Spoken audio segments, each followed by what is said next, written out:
My name is Heather Robertson Devine. I'm the owner of Bookstell Sir, and Bookstell Sir's goal is to bring you a new book from Latin America every Monday on our Libros de lunes and share it with you. But we have lots of books in our collection.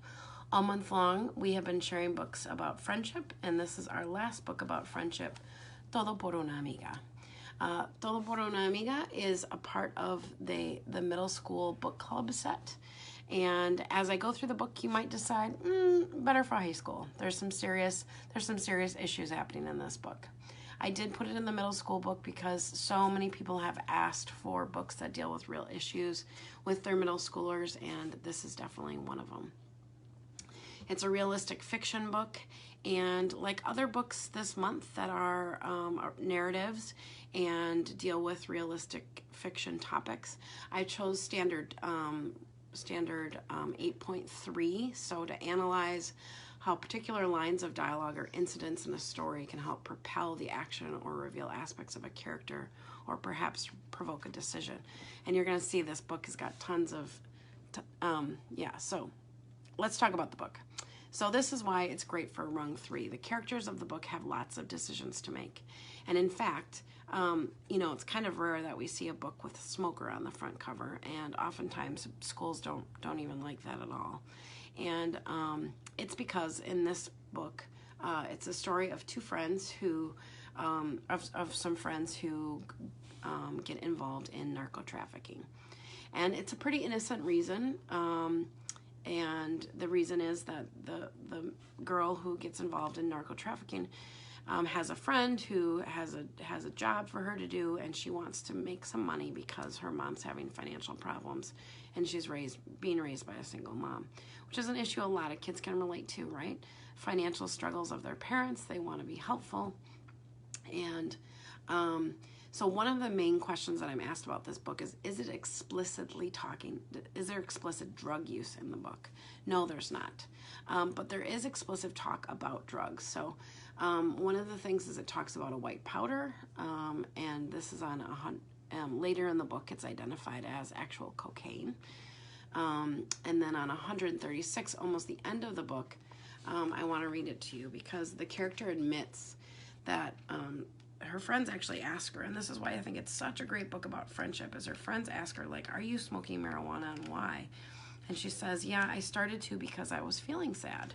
And so someone offered me marijuana and I started to use it because it made me feel good.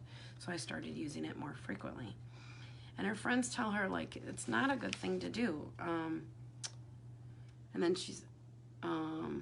then her friend Anna says, Nunca te han dicho que hace mal, que te mata los neuronas.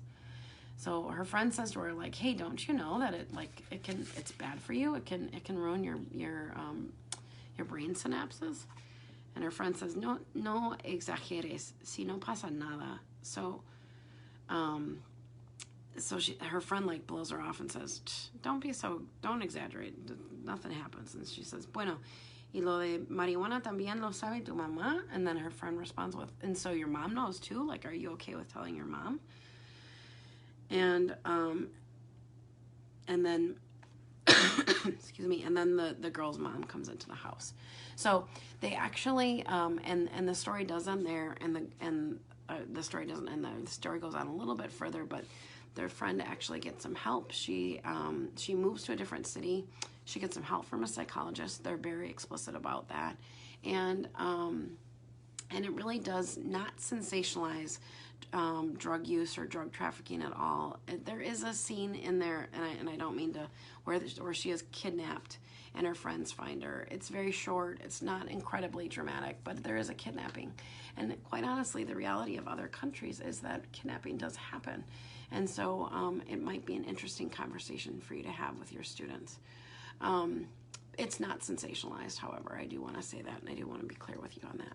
And neither is the drug use. And in fact, it's presented in a very real way. It's presented in a very honest way. It's a great book, and it's a great book about friendship and how friends support each other.